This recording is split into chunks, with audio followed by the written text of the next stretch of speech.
Educación en línea cambia por completo en medio de la pandemia. Algún día llegará una era en la que nos daremos cuenta de la importancia de la educación en línea y entenderemos el concepto de comprar un buen software educativo.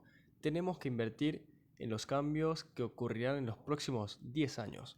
Sin embargo, en abril, solo un mes después, lo que esperábamos que sucediera en 10 años se convirtió en la realidad del momento y las secuelas del COVID-19 se solidificaron.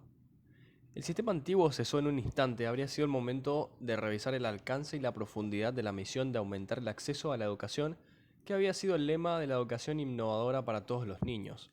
Por supuesto, un programa educativo electrónico que es eficaz para los niños que tienen dificultad para concentrarse es bueno para todos los niños. Todo Mathematics ha ganado un lugar en las tiendas de aplicaciones y Google Play en todo el mundo. El número acumulado de descargas de Todo Math supera los 7 millones. Por supuesto, la mayoría son niños sin discapacidad. Quizás la mayoría de los padres se descargan Todo Math, ni siquiera sabrán que Todo Math está diseñado y desarrollado para niños con discapacidades. De hecho, Lee Soo-in dijo que solía conocer gente que veía Todo Math y decía, no parece un software para niños con discapacidades. El representante Lee Soo-in pregunta, ¿cómo debería surgir algo para un niño con discapacidad? ¿Son solo plataformas en línea para la educación? Lo que es bueno para las personas con discapacidad suele ser mejor para todos. Hubo una competencia sorpresa mundial de carreras. Casi 300 millones de niños en todo el mundo no tienen la oportunidad de adquirir habilidades básicas de matemáticas y alfabetización. Las limitaciones del aprendizaje básico conducen a las limitaciones de las posibilidades. La competencia Global Learning Prize recaudó un total de 15 millones de dólares en premios para software educativo, que podría permitir a los niños que no tienen acceso a escuelas y maestros leer y hacer operaciones matemáticas por su cuenta en 6 meses. 5 de los programas enviados de todo el mundo fueron seleccionados como finalistas, cada uno recibió un premio de $1 millón y entraron a una prueba de campo de 15 meses en Tanzania. Durante este periodo, 3.000 niños que no podían ir a la escuela aprendieron a leer y contar a través de 5 software, y el resultado final se anunció en base a los resultados de las pruebas de campo. Fue una victoria conjunta entre Enuma y la organización sin fines de lucro con sede en Gran Bretaña y Kenia, One Billion, lo que no es posible digitalmente. Justo antes de la pandemia, se consideraba que niños que no pueden ir a la escuela significaba niños en países subdesarrollados.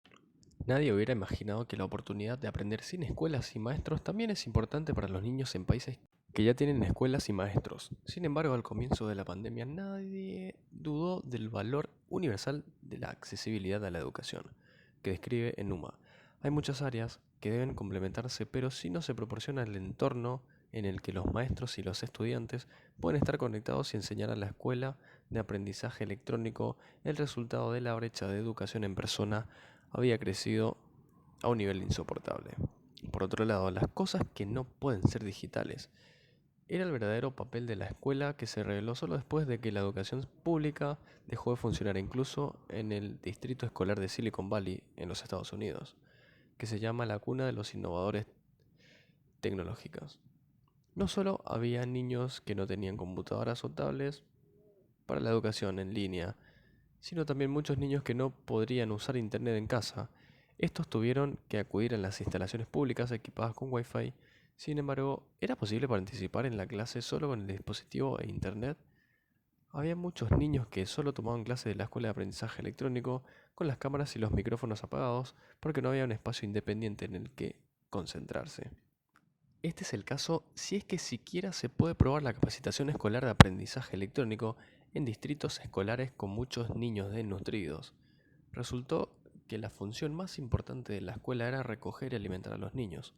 Las escuelas en estos lugares tuvieron que dedicar toda su energía a entregar comidas en un autobús escolar, ya que la propagación del virus se volvió grave y al final la educación en línea ni siquiera fue posible.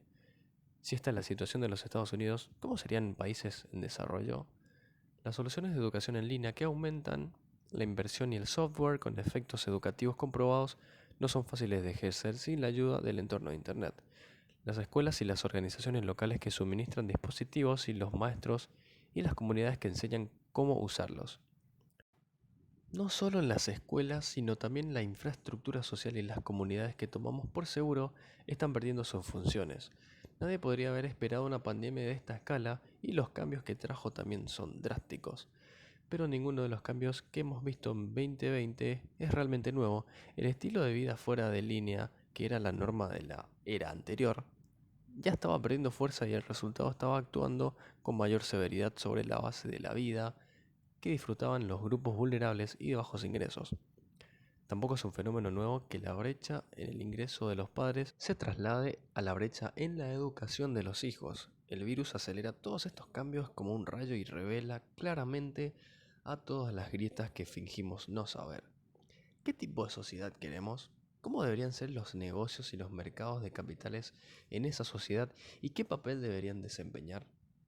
La brecha que enfrentamos en medio de la pandemia de 2020 no desaparecerá por sí sola porque las vacunas están disponibles y el virus haya disminuido. El coronavirus puede habernos dado la última oportunidad de enfrentar estas fisuras antes de llegar a una fase que ya no podemos hacer y crear nuevas instituciones, nuevos sistemas y nuevos negocios que encajarán en el nuevo futuro. Hay un concepto llamado Build Back Better. Esto significa que después de un desastre el proceso de recuperación no debe volver a la situación anterior al desastre, sino construir un futuro mejor. Esta es la palabra que debe sostenerse con más fuerza que nunca.